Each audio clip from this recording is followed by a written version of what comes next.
was busy and then not busy at the same time. But I've enjoyed it. It's good to be back and see everybody and get back out there. Last time we talked to you, a big part of the conversation was about T. Higgins and Jamar Chase and their future. How happy are you that that is all figured out and you're now going to be playing with them for the foreseeable future? Yeah, it's great when you can reward guys that do it the right way, work really hard to go out and play great on Sundays and do play great week in and week out. So it's great to have them for the next 4 years. I'll be here too, so we got the core here, and that's exciting. How much do you think your comments, and we only saw what you said publicly, but if you had conversations behind the scenes, like how much weight do you feel like you had in both of those deals getting done? I don't know. I hope not a lot. I think when you have two guys like that, like I've said, you draft, they play great for you. We win a lot of games. They're very productive. Those are guys that you want to reward, and I'm glad they're here. Why do you hope not a lot? That's not really the position I want to be in. What's the biggest change you had this offseason? Very big change. The biggest change?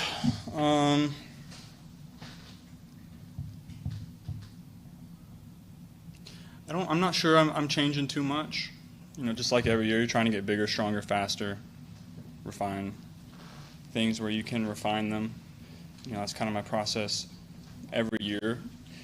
I've had injuries that kind of change your off-season mindset a little bit.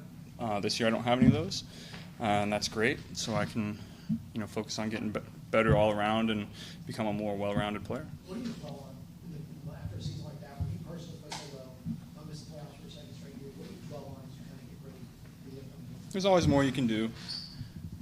If I played even better, then we wouldn't have been in that spot that we were in. So I'm just focused on trying to get better myself. And, I know everybody in the locker room feels the same way. So if I go out there and play – hold on, Hobbs, dang.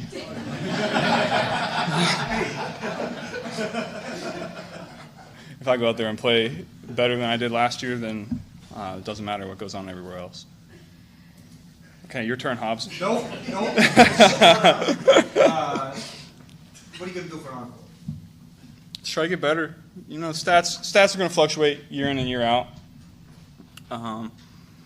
Maybe I have a better statistical year, maybe I don't. I'm not really too worried about that, but try to come out and win games, do what I can to win games, be better as a quarterback and as a player. I think that's attainable, and that's the goal, the milestone, year in and year out, is just try to get better. Where can you get better? You can get better everywhere. Doesn't matter how good you were in any area. There's always room to be better in certain spots, certain aspects of the game. So I'm excited about that opportunity. Is the wrist injury an afterthought at this point?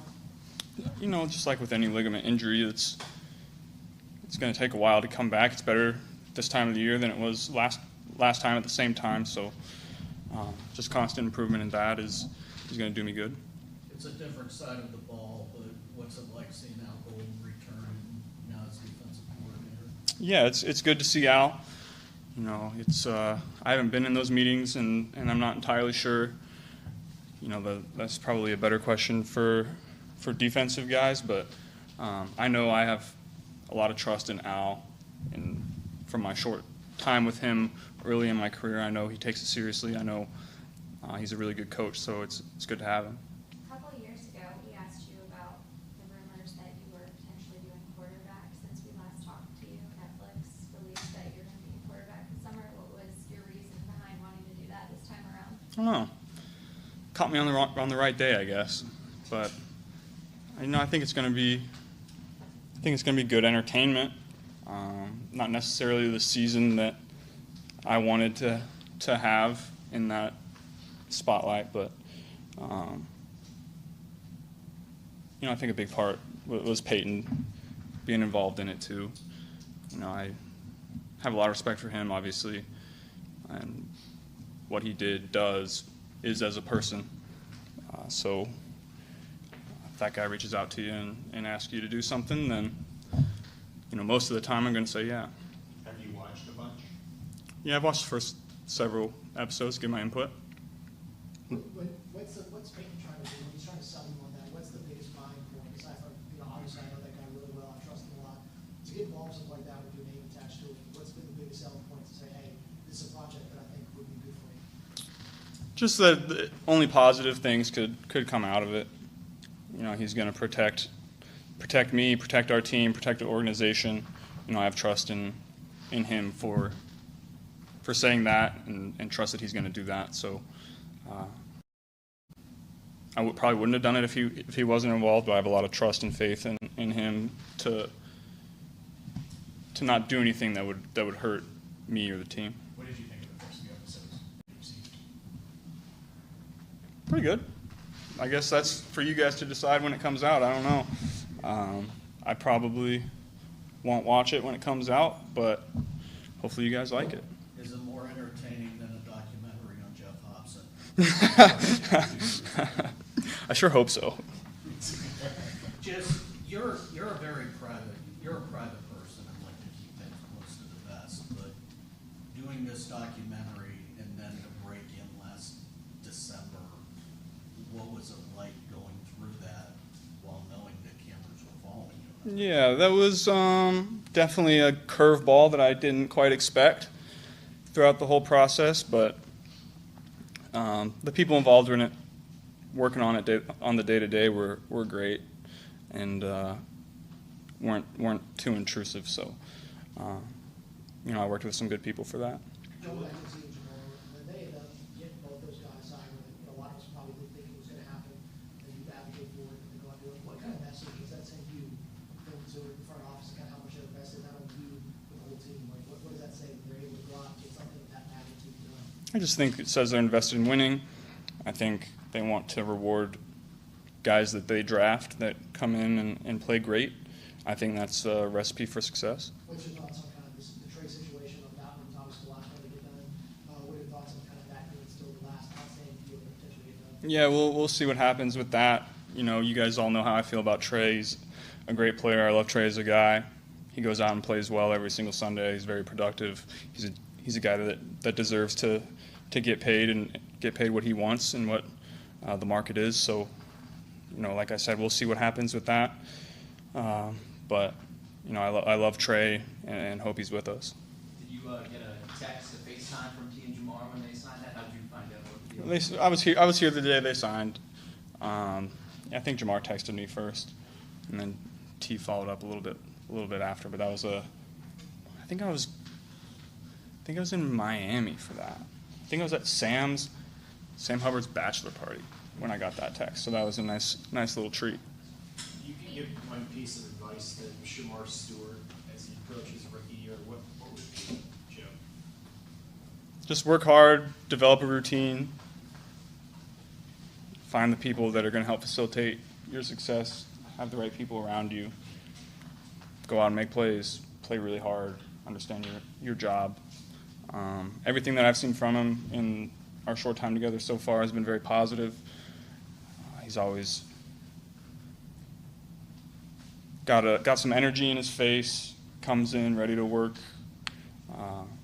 So, obviously we'll see what happens in the season, but I got a lot of faith in him. So what do you think of the schedule,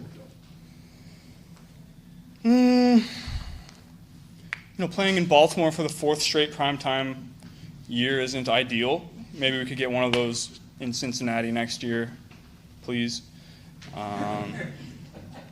Maybe an international game next year too.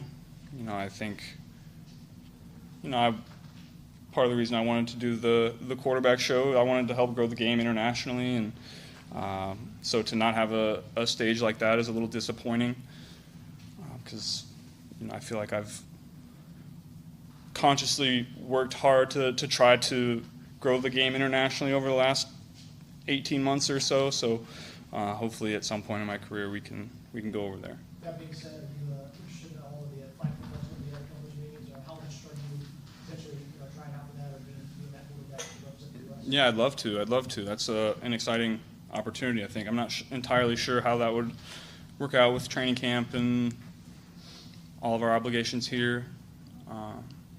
That's not my forte, but that's something that I would like to do for sure. I believe as it's currently stands in resolution, it's only going to be one NFL player per country. Would you like to see that, like, so Nico Jamar couldn't both play for the US and be one or the other? Would you like to see Oh, that- really? Yeah, I think so. Would you like to see that expanded, where you could have multiple players from teams go? Well, I guess it just depends on if they want to, how much they want to grow the game. I think the more NFL players that you have on the roster, the more people are going to want to tune in and watch. And so I guess that's a decision that they have to make. But I'd love to see all of our guys out there. Yeah. So one of the biggest storylines about this team heading into the season is going to be about the start and how you guys play in the month of September. Zach talked a lot about at the end of the season that being a big point of emphasis for this organization. From what you've seen, I know you've only been back here for a month, but have you noticed any changes, and have you met with him to go over how you guys could potentially, other than playing more in the preseason, maybe make some tweaks that could help you guys in the month of September? Just doing everything that you can to be more prepared, I guess. We're running more as a team. This time of year is about the same. I would say we're working a little harder in the weight room and running. But at the end of the day, we just have to go out and play better early in the year. You can come up with all these different things to try to make that happen. I think playing in preseason games will help. We haven't had those discussions yet, but based on the little that we have, I imagine we'll be playing more, and I think that'll help. But we'll see. I think at the end of the day, we just have to take some ownership and come out of the gates and execute and play better. Joe, you attended the Met Gala. I'm curious, what's the process like of doing that, asking to go, and why were you drawn to wanting to go do that? It's a new experience. It was fun. It's about 5 minutes of taking pictures, and then it's just a little dinner party. So it was good people, good vibes. I was happy that I was able to go. Maybe we'll go again. I don't know. We'll see how we'll play it by ear. Between that and Paris, is there something about that you've been particularly drawn to, that kind of, to spend time? I'm sure there's tons of places you could spend your off-season time. And why has it been about places like that has kind of, been something for you? I would say the media all around the event is a little exhausting, but once you're actually there, it's just it's very private, and that's hard for me to come by these days. So the more opportunities that I can try to have a normal dinner party, a normal dinner, be around people that don't know, don't care, just around good people, the more opportunities I'm going to take. A little random question before we go back to college a little bit. Pool wasn't around. Would you have left before you graduated had the pool been around? Yes. How do you feel like that would have affected your development had you left before you stayed 3 years? Who knows? Who knows? Hopefully I would have gotten on the field earlier. But I also progressed as a player at Ohio State rapidly, got better and better and better just in practice. Who knows how it would have played out otherwise. You can play that game all day, but you change one thing or here and there, you never know what kind of effects that's going to have. So who knows? Is there a part of you that is not envious of guys that were in that spot trying to make that decision because it wasn't really an option for you? You kind of had to deal with that. You kind of deal with it as it was. No, I think the more choices and opportunities that you have, the better. Obviously that comes with its downsides, just like anything in life. The more you have, the more decisions that you're going to have to make, and the more you're going to have to weigh those opportunities. But I think in the long run, it's probably better. We know how you feel about Trey. How often, especially in an off-season with the uncertainty around him, do you communicate with him, you guys? Here and there. Early in the off-season, quite a bit. Lately, not quite as much. He was here last week, obviously, as you guys know. That was an exciting day. And it was great to see him. He came in and brought good energy. He was happy to see everybody. And like I said, I love Trey. I love seeing Trey. He's one of the most unique people I've ever been around or met, and I love that about him. And I think that's what makes him a great player. So he brings a unique energy that I'm always excited to see. I did notice there was 1 or 2 less cameras on you last year. Yeah, definitely. It's like Jermaine Burton is always in the rotation of the guys you're throwing to in the passing drills. Any observations of Jermaine as he tries to have a better second season? I think he's stepped up this year so far. He's taken it very seriously. Matured, it seems like. That's exciting to see. I know, based on the conversations that we have had, he's in a good spot mentally and physically, and he's been working hard. So that's exciting to see. Do you keep tabs on the stadium situation and all something that we kind of talked about a weeks ago? How much is that kind of been on your radar? I mean, I saw it. I'm not entirely sure. I haven't had any other discussions about it than what you guys know.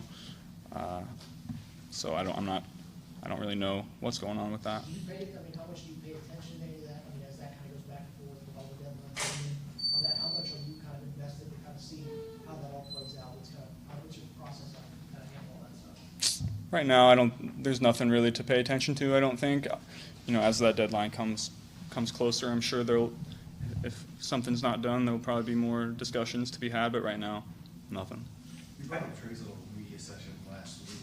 He said in that about how he's going about it very differently than, for example, Jamar Chase did. What are your thoughts on how he's being so public about his personal negotiation, at least being media forward facing with it? I think he's doing what he thinks is best for his career, and I support him in that. Trey's a smart guy, just like anybody. I'm sure there's things that he'd like to have back, but he's very well thought out in his process and what he's trying to do, and so if he thinks that's the way to go, then that's the way to go. How do you feel physically? Seems like every year there's a narrative. Is there any, and I think last year was the body, right? Getting the body, right? Did you do anything this year to tweak that? Did you improve that? Or how do you feel physically? Yeah, I feel great. This is the best that I've felt in the offseason. Yeah, just like every year, trying to get better, trying to get stronger, faster, healthier. Try to find ways that you can optimize your health throughout the whole season, not hurt as much. So I'm in a good spot. All right, thanks, Joe. We're going to go switch over to Zach. All right, thanks, guys. Thank you. Thanks, Joe.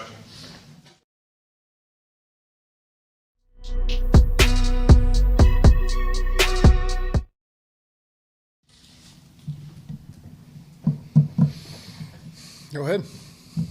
Zach, any update on Jamar Stewart, kind of when y'all expect to see him on No update yet. How y'all kind of handle that, trying to get him acclimated and up to speed? He's done a great job with the meetings. Any update on Trey? No update on Trey. Did y'all end up talking at all? Or he was your last- I've talked to Trey. What did you make of the comments about him and kind of, what he had to say about the deal?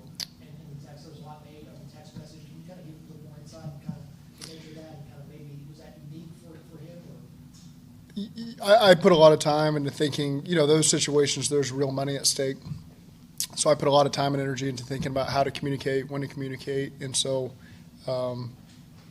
that's just how I handle that one. And yeah, Trey and I have spoken. Is that your decision when to handle winter? Yes. Yes. Is there an expectation that he'll be here for May 2022? We'll see. Distracting at all to have a player be doing an interview while practice is going on the field? No, I mean, it was good to see him, good to have him in town. Practice is really wrapped up, for the most part. So I don't have any issue with that. Is going through kind of similar situations like what you were last year, did that maybe help prepare you in a way for how to handle when you have a star player kind of going through? I think every situation is unique, and so again, it's every personality is different, every player is different, the timing of everything's different, and so you just adapt as you go with that stuff. I was talking to Logan about, fast start. He said it's not a fast start, it's how do you get off to a fast start. Mhm. He said he thinks you've done a good job with how you're structuring things and emphasizing it. It's kind of how do you maybe kind of approach that? Yeah, we've talked about as a team, what that actually means. Not just saying the term fast start. I won't get into it all of it here. Some of the stuff we'll keep for our team meetings, but I do think you got to be specific with what our approach will be going forward, training camp season, some things that we've identified that we think we can improve at in ways to, start the season off on the right foot. In terms of upping. Go ahead, James, and then I'll come back to you. From a on-field standpoint, how important is it to have Trey on the field this year? I mean, he's an elite rusher. He's done a great job in this league for a long time and since he's been here, and so obviously he's a valuable part of our team. In terms of that intensity during training camp, could that mean maybe one or two more joint workouts compared to what you've done in past seasons? No, not necessarily. I think the one thing I do feel good about is playing our guys more in the preseason.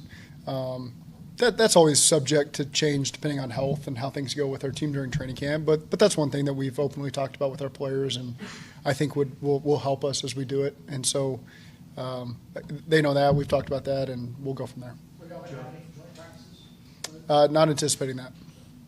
Joe just said he'd be interested in playing in the Olympics. Other head coaches in major professional sports, they've had mixed feelings on their players going out and competing at the international level. Where would you stand on that? I'd say it's too early for me to have a quote on that. I think that's a few years away. So that's a future Zach problem, I think. And so, again, I think there's going to be a lot that will transpire from now over the next 2-3 years. And you can circle back in 2 or 3 years, and I'll have a better answer for you. So what does Joe do for an encore? Excuse me? What does Joe do for an encore? Joe Burrow, what does he do for an encore this year after the type of year he had last year? Well, I think that's his standard, is to play at the level that he's played at and, continue to help grow the team as a leader. That's something, he's part of the onboarding process with a lot of our new players, a lot of our veteran players. He's obviously an enormous part of this team, and so him getting those guys up to speed so that they can help us win, that's part of the process that he's a part of, and he's always embraced that, and I've always been proud of how he's accepted that role. How's BJ Hill progressing? Good. It's off-season programs, not a time that we're going to rush through anything. So, although it's unfortunate he's not out there right now, it's getting some young guys, some really valuable reps. He's still there in a leadership role. He's still there in the meetings. He's showing up every single day. So, from a timing standpoint on when something like this is going to happen, it's unfortunate, but we'll work through it with him. Is it reasonable to think he'll be ready for training camp, or is it too early? I hate to throw stuff like that out there, but I think it's more short term than long term for sure. Has Jermaine Burton started to rebuild some trust with you at this point? All he can handle on is the present right now, and I think he's done a good job of that this offseason. He's been in the building, seen in the building outside of work hours, doing his own thing, rehabbing, prehabbing, I should say, just keeping his body right. And so again, he's attacked every practice and meeting the right way, and that's what he can control right now. And so I appreciate that from Jermaine. Has the maturity of this rookie class stood out? Yeah. Right out of the gate? I know we all heard on draft night just talking to these guys, but anything you can share about the first few weeks? Yeah, they're impressive. It's a impressive group as a whole, whether you're talking about the 6 draft picks or the undrafted guys. I think from top to bottom, it's a class that you feel really good about. Now, there's been no adversity that's come at them at this point. No pads on, no 11-on-11, no games or anything like that, but they can control that. All they can control is what their attitude has been and their ability to take in the information we've given them, their effort on the field and effort in the weight room, and so far, so good on all those guys. From a leadership standpoint on defense, how interested are you in seeing how that plays out this summer? Very. And there's some things we talked to the team about. There's a lot of open roles to be had, whether you're talking about, roles as a first, second down player, a 3-down starter, a guy that brings energy to the team, a guy that brings leadership to the team, through work ethic, through voicing it, through just nonverbal. There's a lot of different styles of roles that are available right now. And I think as I look at the defense, I see a lot of guys very capable. A lot of guys have held those roles. A lot of guys are capable of holding those roles. A lot of guys I'm excited about to see who can embrace those, who can step up and lead that way. And so that part is really fun for me right now in the offseason program. Over the course of the summer, as we get into the pads and training camp, things get a little more difficult. Very excited to see how all that plays out. Now that team's contract done, Who's that? I'm sorry. Now that team's contract Yeah. is done, how do you think that might affect how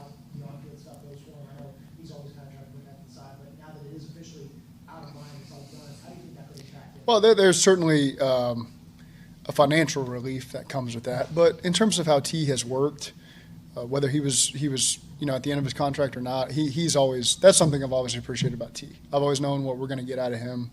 The team's always known that.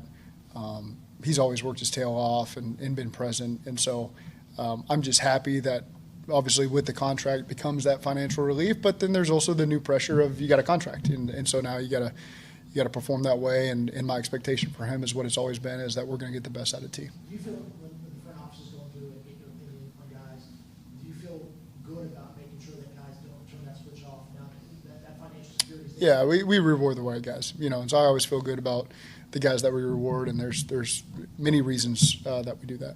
What stands out to you about the schedule? It's always fun, I think, to start with a divisional game and end with a divisional game. Obviously, it's the same team. We did that a couple years ago with them, so I'm excited. We got some good home games, couple road primetime games. I love playing in primetime. The travel part is what gets you there on the back end of those games, for the next week. So you always appreciate the more home primetime games you can get, which, for whatever reason, the last couple of years it hasn't gone our way. But we're a team, I think, that's embraced that environment. You look at our primetime record last year. We can always go undefeated, your goal to do that, but our guys have always handled those games really well. And you can't take for granted being put in those games, in front of the whole world. And I know obviously we'd love to host some divisional primetime games, but I think playing on Thanksgiving night on a standalone game with the whole world watching, sitting on the couch is really exciting. It's why you're in this business. Not only win championships, but you get a chance to perform in front of everybody that watches football is going to be watching those games. And so I'm really excited about those things. What about the Thanksgiving game? How do you feel about playing in Baltimore again? There's nothing I can control about that right now. Obviously, we'd love to host some divisional primetime games at some point. We get Pittsburgh this year, so that's exciting. And over time, I'm sure that will tilt back in our favor. A few weeks ago, we had a chance to talk to Gino about just the process of being asked to take a pay cut and what that conversation was like for him. I know you're not going to get into details as to why that was the case, but for the safety room, do you feel set there, or is that a position where, over the next couple of months you could see yourself adding more just from a numbers standpoint? I'm excited about how that group's shaping out for us right now. The guys that have been here that are continuing to grow, and for Gino, year 2 in our system. It's obviously our system's evolving right now with Al, but just year 2 in our building and understanding what our expectations are has been great. Jordan's continued to grow. We got good depth fighting and growing behind those guys. Some young second, third year players that are ready to take that next step. And so I think as a whole, Jordan Kovacs has done a really good job helping those guys improve and setting the expectations. And so we'll continue to see how they work. Joe said this is the best he's felt coming into an off-season. What's the value of having him at his best self this early in the year?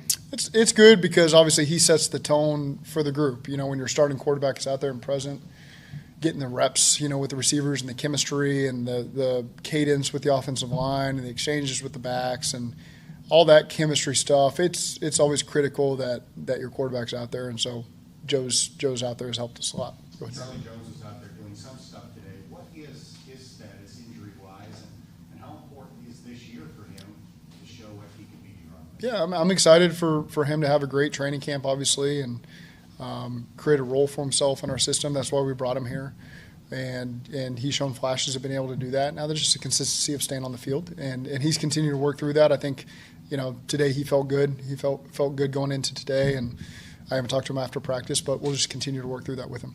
Still early, only been a little over a month since everyone came back into the building, but what are you seeing out of the defensive unit under Al? As they're learning his scheme and his playbook, what's that been like? Hunger and urgency would be 2 words that I see from that group. They're really eating up what those coaches are giving them. When you sit in those unit meetings and you look at the pre-practice work and all the stuff that they're getting as a unit going through practice, it's a very hungry group. And I can tell that they're buying in to everything that Al and those position coaches are giving to them. They're eating it up. They're prepared every single day. Like it's really extraordinary to watch how much those guys have really looked at their iPads and looked at the installs, and they show up the day and they're prepared. So when it's installed, they're already a step ahead. Those players are. And so that gives me comfort seeing that hunger to learn from all of our guys, veterans and young guys. Al's done a great job setting the standard in that room, and the position coaches have followed suit. And so I'm really excited about the direction that group's headed in. I know you don't have OTAs until next week, but with what you've seen from Al's install and everything, are you pleased with the level of retention and Yes. what you've seen from him? Yeah, and again, there will be times as we get 3 more installs in here where, we'll get a chance to review with the guys and let it all sink in, but they're retaining it as best they can right now, and I've been pleased with the progress they've shown. How much does it hurt Shamar, impact Shamar to not be participating right now? It's always good to be out there physically on the field. Mentally is one thing, and he's doing that. He's in the meetings, he's studying. He's been great about all that. And then the physical thing, you just don't want to fall too far behind. Every week that passes and can be different, and you want to set yourself up for success. And we expect a great year from Shamar. And so part of that will just be getting up to speed when he does get on the field. How tough is that as a coach to, you have the front office on one side, you have Shamar on the other, to go through that process? It's not difficult for me. It's part of the business and part of what you just have to adjust to every single year, and just part of the process for us. Just to follow up on that, is it hard to not, you've been doing this so long, I guess you're probably used to it, but to not take it personal against the player or the front office, and you're kind of stuck in the middle, because obviously you want all your players to be available at the same time, but you also understand the business side of things, so do you just kind of have to leave the whole personal Yeah. aspect out of it? I do not take it personally. Yeah. With the return, go ahead. With McLaughlin coming back from the Achilles and everything, where is he at? And is it possible he could practice during training camp? We'll see. Again, too early to make that declaration, but seemingly progressing well and on pace as we would assume. But I don't want to give him a timeline on his return yet. How much do you pay attention on the stadium restarts? 0. Is that intentional, or you just kind of? I just got other things I got to worry about. Yeah, if they want to involve me in the negotiations, then I'm here. But I don't think that they plan on doing that anytime soon. I went to 4 different colleges, right? And so I don't know that they're looking at me to hammer all that stuff home for them. Zach, last year you spent more time in some of the defensive meetings this time of year, let pitch kind of take a little bit more ownership. Is there something that you are doing a little differently this time of year in order to kind of get a little bit better view of a different part of the team or a different angle that you want to take this off? Similar with the defense. I like to sit in there and listen to these guys as they talk and learn myself as well. The way our meetings are staggered, they're separate. So defense goes at one time, offense goes. So you get a chance to be in both. But Pitch has done a great job driving it. I think what Pitch has done an exceptional job of is giving ownership to all the other position coaches and assistant position coaches and giving them something specifically for them to become a master at and present in front of the unit. And we've got just what reiterates for me is when I see our coaches get up there and present, we have such an outstanding group of coaches, future coordinators, future head coaches. These guys knock it out of the park. And when you give them something to do, it doesn't matter if it's perceived to be their strong suit or not. They figure out how to make it a strong suit for them, and they do a great job presenting to where everybody learns. And just really impressed with the job all those guys do. And that starts with Pitch. Pitch has done a good job setting the tone in that room, and pleased with it. We've done a lot more. We have a team meeting every day now. We haven't always done that in the past. And that's more a chance for me to get up and kind of give the message of what we're trying to focus on right now. But also at the same time, get to know your teammates more. We're asking more of our players to get up there and present on some things to show their teammates what they're capable of and just get to know those guys a little bit better. Do you believe NIL at the college level is kind of impacting how rookies are now doing their deals like Shamar? Specifically that situation, I don't believe so. Overall, top to bottom, I'm sure there's some influence. I'm sure that when you find a guy for being late or missing and they got a little more money in their bank account coming from college than they did 5 years ago, that's the part I'm interested just to see how that evolves over the next couple of years. But overall, I think it's a little too early for me to have a really strong opinion on how that's affecting us. Zach, you went through Hard Knocks last year, but we didn't know that Joe was doing quarterback and everything too. Just what was it like seeing him with the cameras around him and also having those cameras in at times? Well, it was really, for us, the same as Hard Knocks. How long has that information been out there? Am I just missing that? I don't pay much attention to it, I guess. I've known the secret for a long time. I didn't know when everybody else got up to speed. But, it was very, the Hard Knocks crew really, there's so many, I should start over. The personnel really is non-existent. You don't see them as much. There's a lot of cameras that are in position rooms, so the camera's in there. I think the team wouldn't have even known that crew working on Joe's stuff was even there. They did such a great job blending in that you wouldn't have even thought about it. I knew, but nobody else would have even noticed. And so those, whether it's quarterback, whether it's Hard Knocks, really hats off to those crews because they do a great job just staying out of your hair. Sure, you got to do a couple extra interviews for the camera at times, but they make it as non-invasive as possible. You really don't even notice they're there. They put a great product out there. They're never out to get anybody and make you, yeah, sure, they want good TV and they want things that people will watch. And so there's some give and take there. And I've gotten comfortable with that over the years of as long as you're true to yourself and there's nothing you would ever want to hide, whether it's behind closed doors or in front, I really don't care what they put on there anymore. And that's kind of always been my message to Emily is whatever. I'm being true to myself and I'll put it out there. And if they want to show it, great. People find that interesting, that's fine. But I did walk away from the process with both those groups feeling like they do a great job and they make it as easy as possible. And you also want our fan base. We have such a great fan base and we have such tremendous personalities. I've always said this. It's important that those are showcased to our fans, that they get to know these players on a more personal level. And that makes them even more attached to the organization and the players that they're supporting. And they give us a lot as a fan base. And so I think it's important that we answered the bell and are able to give them something. And this year we gave them two things. So maybe that checks the box for a while. But I'm also proud to be a part of that. And I think our guys represented us the right way. Jerry Montgomery's coaching and teaching has caught your eye. Very thorough, very demanding, great teacher, very intelligent. He really sees the big picture of the defense, not just the front four, not just the front seven. He's got a tremendous understanding of the big picture and how it all fits together. And I think he's just that's a credit to him. That's a credit to the coaching background and the people he's been around. And so really pleased with the job that Jerry has done so far. I'll hit you and then I'll hit you. Go ahead, Jay. With the quarterback and the screenings, how close are you watching those for proprietary information? You delegating? Not really anymore. Emily and Doug and everybody upstairs has done a great job filtering through that. Kind of the same question, but Joe had said he's seen a couple episodes, but he's probably not going to watch the whole thing when it comes out. Are you going to be watching it when it comes out? Maybe. I don't know. Sometimes I lived it, so I know what happens. So it's not really, when you see yourself, I'm not always just anxious to go watch myself do anything. So, and I don't know why anybody else would be either. But that's just, I'm sure at some point my boys will want to watch it. And if they want to do it and I'm sitting in there, I'll do it. But usually that kind of stuff, I'm not racing out to watch myself. So when you look at T and Jamal being under contract, long-term, negative Joe, does that affect how you operate as a play caller when you go through the offseason, for the next weeks and Bengals, knowing that they're going to be here for multiple years? How does that impact you at all, if any?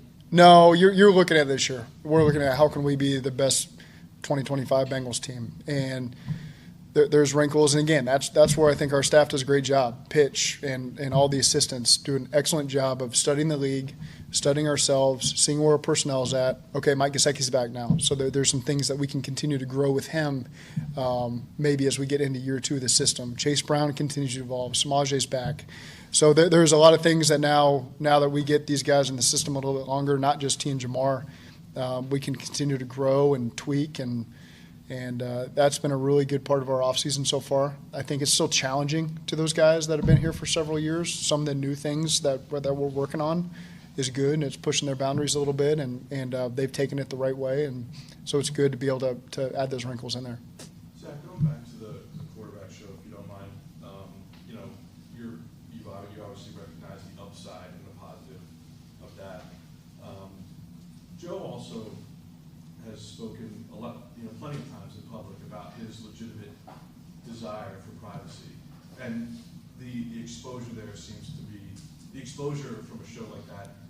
Maybe could be at odds with that desire for privacy. Do you ever get concerned about how Joe balances those things? No, I think Joe knows what he needs to do and doesn't need to do, and a lot of it is part of the quarterback show is just behind the scenes of playing quarterback. It's not necessarily the home life and the off field, and I'm sure there's a little bit of that, but for the most part, it's just it's respect for the game thing. You know, Peyton Manning's a big part of this, and you're hard pressed to find anyone that respects the game of football as much as he does. And so I think he does a good job, you know, as part of that group, talking these quarterbacks through it and understanding, you know, it's a great legacy to leave, that you've got some behind the scenes stuff of what you go through on a given year, and helps the common fan appreciate what these quarterbacks go through on a week-to-week basis. Do you care if it's good TV or not? I'm probably not the great measure of what's great TV or not, to be honest with you. So, Like, so if it's like an objectively good show, like you're kind of different. Like you're just like, it's done, it's over with, like we're moving on. yeah, that's my approach. Yes. They've done receiver, now they did quarterback, they did a head coach. You be open to being. If they told me I had to do it, then I got to do it. I'm not racing to do that kind of stuff, but and I don't think they're ever going to want to do that.